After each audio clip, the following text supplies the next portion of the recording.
klassikaline kitarr on kõige problemaatilisem pill, sest et klassikalise kitarri keeled on astmelauast kõige kõrgemal. Ja põhjus on selles, et seda pilli mängitakse enamasti ilma võimenduseta. Järelikult on keelel vaja üsna palju ruumi, et vibreerida. Nii et laval tuleb lihtsalt vaeva näha, et 100 või paarsada või ka 10 inimest sind kuuleksid, sest kitarr iseenesest ju ei ole väga vali pill. Nüüd kõige selle tulemusena on keeled järjest kõrgemal, mida kaugemale siia roobi poole me läheme. Ja kui me vajutame siin keeled alla, siis astmetraadid on jaotatud, eks ole, matemaatiliselt täpselt, aga ja loomulikult roobil on ka oma kompensatsioonid ja igasugused asjad, aga alla vajutades ikkagi keel samuti kaotab seda häälestust. Sest et see teepikkus lihtsalt ju muutub. Kui mul on keel alla vajutamata, siis ta on üks sirge, aga kui ma murran talle nurga sisse, siis läheb keel sisuliselt ju pikemaks. Nüüd mida selle vastu teha?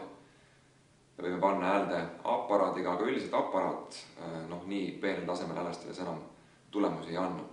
Üks asi, millest ma tahaks rääkida ja mida klassikalise kitarril päris palju kasutatakse ja näiteks ka elektrikitarril on flažolettidega ehk ülemhelidega häälestamine. Kitarril tulevad ülemhelid peaaegu igalt astmelt. Ja kasutatakse selliseid selgemaid ülemhelisid, mis tulevad 12., 7. ja 5. astmelt. Ja süsteem on näiteks selline. Lahtine esimene keel, mis oli nii, peab olema sama, mis 5. keele 7. astme flažolett. Nüüd sellise häälestusviisi puhul on oluline, et sa oskaksid flažolette korralikult mängida. Et sellest nüüd häälestamise kursusel me juttu ei tee, see on rohkem juba mänguoskused puudutab, aga oluline, et see heli oleks hästi selge, siis sul on millega võrrelda. See noot peab olema sama. Samuti lahtine teine keel, si ehk B, on sama, mis 6. keele 7. astme flažolett. Ja nüüd selline häälestamise viis võimaldab meil omavahel võrrelda keeli, mis on üksteisest väga kaugel. Isegi me saame võrrelda esimest keelt 6. sest miinoot tuleb 6. keele 5. astme flažolettina ja need noodid peavad olema samad. Nüüd veel võib flažolettidega võrrelda ka kõrvuti asetsevaid keeli. 6. keele 5. astme flažolett on sama, mis 5. keele 7. oma. Ja samuti on järgmiste keeltega.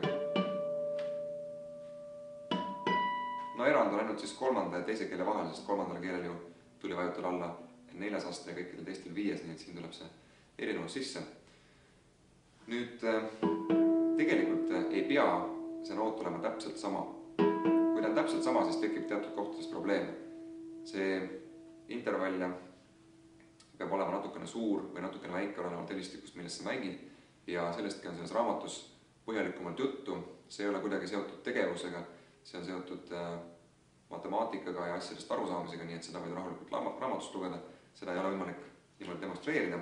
Aga mida ma saan näidata on see, et isegi kui ma panen pilli ükskõik kui hästi häälda, siis kõrgemates positsioonides mängides klassikalise pilliga võib juhtuda see, et ikkagi kõlab pill väga häälest ära. Nüüd, tegelikult mul on võimalik mängimise ajal häälestust täpsustada just nagu viiuli või tšellomängija ja ma saan teha nii, et ma panen oma sõrmega astmetraadile ligemale või kaugemale.